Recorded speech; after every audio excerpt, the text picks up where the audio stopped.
Navoiy shahrida fuqarolarni ish bilan ta'minlash, keyin fuqarolarni tadbirkorlikka jalb qilish bo'yicha yig'ilish o'tkazyapmiz. Yig'ilishda masalan mana bank tomonidan ishlab chiqilgan mahsulotlar to'g'risida ma'lumot berib o'taman. Keyin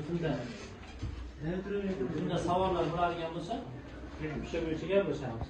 Bugungi kunda ishsiz fuqarolarni o'zimiz bankdan fuqarolarga bank tomonidan ikki xil kredit mahsuloti ishlab chiqarilgan. Bittasi 17 million so'mgacha hokim yordamchisi tavsiyanomasiga asosan beriladi.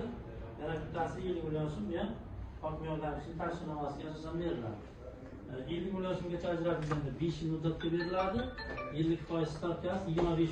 2 yil imtiyoz davr bo'ladi. Bu ayollarga 2% imtiyoz bor, 23% dan beriladi o'zimiz bankdan. Xuddi shunday 17 million so'mlik kreditimiz ham 2% chegirma 23% bilan beriladi ayollarga. Undan tashqari faoliyatini olib borayotgan tadbirkorlarga 1 yil bo'lgan bo'lsa faoliyatini boshlaganligi